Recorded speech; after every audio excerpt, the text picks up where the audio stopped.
दोस्तों ये कहानी है राहुल नाम के लड़के की। जब राहुल छोटी क्लास में था तब वो पढ़ाई में टॉपर था। लेकिन जैसे जैसे उसकी क्लास बढ़ती गई वैसे वैसे ही वो पढ़ाई में एवरेज होता चला गया, क्योंकि राहुल अब गंदे लड़कों की संगति में रहने लगा था। राहुल का एक छोटा सा घर था। घर की हालत इतनी खराब थी कि थोड़ी सी बारिश होने पर घर की सारी छत टपकने लगती थी। छत के टपकने पर उनके घर में रात को सोने के लिए भी सही से जगह नहीं बचती थी। राहुल बहुत ज्यादा गरीब फैमिली से बिलोंग करता था और घर पर उसकी मम्मी की तबीयत भी ठीक नहीं रहती थी। राहुल के पापा एक फैक्ट्री में काम करते और घर से फैक्ट्री दूर होने के कारण वे रोज फैक्ट्री अपनी पुरानी एक्सेल से जाते। जब राहुल 9th क्लास में आया तब उसने पढ़ाई के नाम पर अपने पापा से एक नए फोन की जिद की। उसके पापा के पास इतने पैसे नहीं थे कि वे राहुल को एक नया फोन खरीद कर दे, लेकिन वे नहीं चाहते थे कि फोन ना होने के कारण राहुल की पढ़ाई खराब हो। इसलिए उन्होंने अपनी एक्सेल बेच दी और उस एक्सेल को बेचकर मिले पैसों में कुछ पैसे अपने पास से मिलाकर उन्होंने राहुल को एक नया फोन खरीद कर पढ़ने के लिए दिया और अपने लिए एक पुरानी साइकिल खरीदी। अब वे फैक्ट्री रोज इसी साइकिल पर जाने लगे। अब 10th क्लास में आते आते राहुल फोन का यूज कम और मिस यूज ज्यादा करने लगा। अब उसे अपने दोस्तों के साथ स्कूल बंक करके इधर उधर घूमने की आदत पड़ चुकी थी। राहुल की क्लास में मनीष नाम का एक टॉपर भी था। एक बार राहुल ने पढ़ने के लिए मनीष से उसके नोट्स लिए। कुछ दिन बाद जब मनीष रोज उससे अपने नोट्स मांगता तो राहुल मनीष से रोज ये झूठ बोलता कि यार मैं तो तेरे नोट्स लाना ही भूल गया। एक दिन स्कूल जाने से पहले मनीष अपने नोट्स लेने के लिए पहली बार राहुल के घर गया।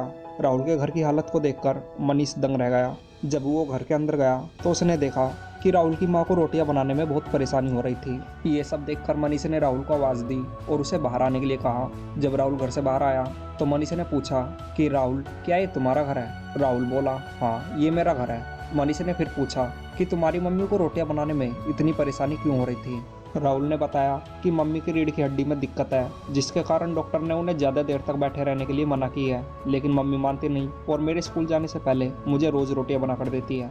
ये सब सुनकर अजय बोला वाह राहुल वाह, तेरे घर की हालत खराब है। तेरी माँ बीमार होने पर भी सुबह उठकर तेरे लिए रोटियां बनाती है ताकि तू खाली पेट स्कूल ना जा सके। तेरे पापा बहुत मेहनत करके जो कुछ भी कमाते हैं उसे तेरी पढ़ाई पर खर्च करते हैं ताकि तू पढ़ लिख कर बड़ा आदमी बन सके, लेकिन तू पढ़ाई छोड़कर फोन का मिसयूज करता है और पूरे दिन दोस्तों के साथ इधर उधर घूमता है। ये सब करके तू किसे धोखा दे रहा है, अपने मम्मी पापा को या अपने आप को? ये सब कहकर मनीष राहुल से कहता है कि तू मुझे वहाँ ले चल जहाँ तेरे पापा काम करते हैं। राहुल मनीष को उस फैक्ट्री में ले गया जहाँ उसके पापा काम करते थे।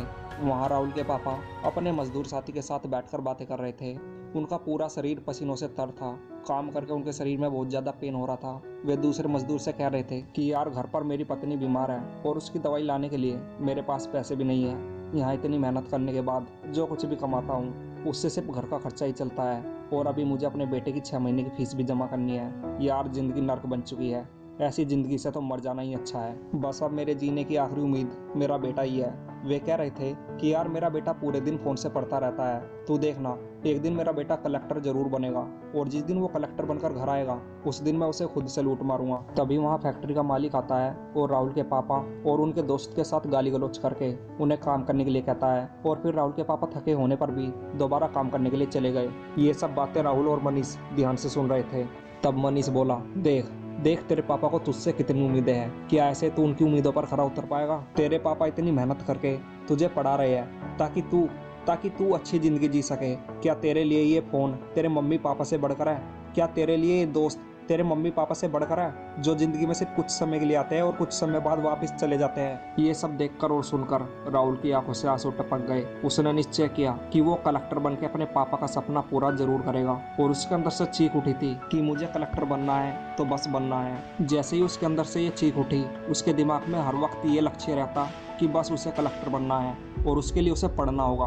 उसने अपने फ़ोन से सभी गंदे लड़कों के नंबर ब्लॉक कर दिए और समय बर्बाद करने वाले फालतू के सोशल मीडिया ऐप्स को उसने डिलीट कर दिया और अब वो रोज 10 से 12 घंटे पढ़ने लगा और आखिरी के 6 महीनों में पढ़कर उसने 10th में स्टेट में टॉप कर दिया। उसके रिजल्ट को देखकर सभी हैरान रह गए और सभी की आंखें फटी की फटी रह गई कि ये कैसे हो सकता है। जब इंटरव्यू में उससे पूछा गया कि उसने टॉप कैसे किया तो राहुल ने बताया कि मेरे पापा को मुझसे बहुत उम्मीदें हैं, मुझे उनके सपने पूरे करने हैं और इसलिए मैं इतना पढ़ सका। दोस्तों इंडिया में maximum student middle class family से या फिर पुअर फैमिली से बिलोंग करते हैं और ऐसे स्टूडेंट के मम्मी पापा बहुत मेहनत करके उन्हें पढ़ाते हैं और जिस फ़ोन को वे चलाना तक नहीं जानते उस फ़ोन को खरीद कर वे अपने बच्चों को पढ़ने के लिए केवल इस उम्मीद से देते हैं ताकि उनके बच्चे बड़े होकर उनसे बढ़िया लाइफ जी सके। दोस्तों, हो सकता है कि आप इस कहानी को अपने आप से रिलेट कर पाओ। इस स्टोरी में राहुल कलेक्टर बनके अपने पापा के सपनों को पूरा करता है और उनकी उम्मीदों पर खरा उतरता है, लेकिन इसकी क्या गारंटी है कि तुम अपने हालातों को बदल पाओ।